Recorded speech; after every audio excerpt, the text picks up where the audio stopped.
ఒక professional video ఎడిటర్కి ఎంతైతే demand ఉందో ఒక ప్రొఫెషనల్ ఫోటోగ్రాఫర్కి కూడా దానికన్నా ఎక్కువ డిమాండ్ ఉంది. ఒక వీడియో షూట్ చేస్తేనే దాన్ని మనం ఎడిట్ చేయగలుగుతాం. కానీ ఫోటోగ్రఫీ పట్ల మనం ఆలోచించే పర్స్పెక్టివ్ మారాలి. నేను హైదరాబాద్లో ఫోటోగ్రఫీ ఎక్స్పో జరిగితే వెళ్ళినప్పుడు 99% అక్కడ అందరూ వెడ్డింగ్ ఫోటోగ్రాఫర్స్. మన దగ్గర ఫోటోగ్రఫీ అంటే వెడ్డింగ్ ఫోటోగ్రఫీ లేదా ఓ స్టూడియో పెట్టి పాస్పోర్ట్ సైజ్ ఫోటోస్ తీయడం. Don't take me wrong, that's the reality. అందరూ అదే వెడ్డింగ్ ఫోటోగ్రఫీ చూస్ చేసుకుంటే how can you make money? గల్లీకి 4 స్టూడియోలు ఉన్నాయి. నువ్వు 30,000 అంటే వాడు 10,000కి వెడ్డింగ్ చేసేస్తాడు. డిమాండ్ ఎక్కువ, సప్లై తక్కువ ఉన్న చోట you can make money. Wedding photographer supply ఎక్కువ, మీరు అవునన్నా కాదనుకున్నా. డిమాండ్ చాలా తక్కువ. వీడు కాకపోతే వాడు, వాడు కాకపోతే వీడు, వీడు కాకపోతే వాడు అని చెప్పేసి 100 మంది ఉన్నారు. 28 టైప్స్ ఆఫ్ జానర్స్ ఉన్నాయి ఫోటోగ్రఫీలో. ఫ్యాషన్ ఫోటోగ్రఫీ అని, వైల్డ్ లైఫ్ ఫోటోగ్రఫీ అని, స్ట్రీట్ ఫోటోగ్రఫీ అని చెప్పేసి ఇలా ఎన్నో జానర్స్ ఉన్నాయి.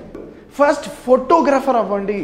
ఫస్ట్ వెడ్డింగ్ ఫోటోగ్రాఫర్ కాదు. ఫస్ట్ ఫోటోగ్రాఫర్ అయిన తర్వాత then you choose wedding side వెళ్ళాలా, వైల్డ్ లైఫ్ సైడ్ వెళ్ళాలా, అద్దా అని.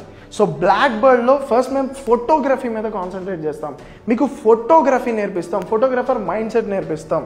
దాంతో పాటు different photography styles, wedding, wildlife, ఈ థింగ్స్ మీకు ఎక్స్ప్లోర్ అయ్యేటట్టు చేస్తాం.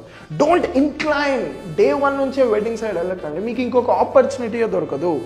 Focus on photography. బ్లాక్ బర్డ్లో మీకు ఫోటోగ్రఫీ, కోర్ ఫోటోగ్రఫీ మీద ఫోకస్ చేస్తాం. వెడ్డింగ్ సైడ్ ఇంక్లైన్ అవ్వకుండా, లేకపోతే ఇంకో సైడ్ ఇంక్లైన్ అవ్వకుండా ఫోటోగ్రఫీ నేర్పించి మీకు డిఫరెంట్ జానర్స్ టచ్ చేయించేటట్టు చేస్తాం. నెక్స్ట్ బ్యాచ్ స్టార్ట్ అవబోతుంది. కాల్ చేయండి. కాల్ ఏం చేస్తారు, ఆఫీస్కి వచ్చేసేయండి.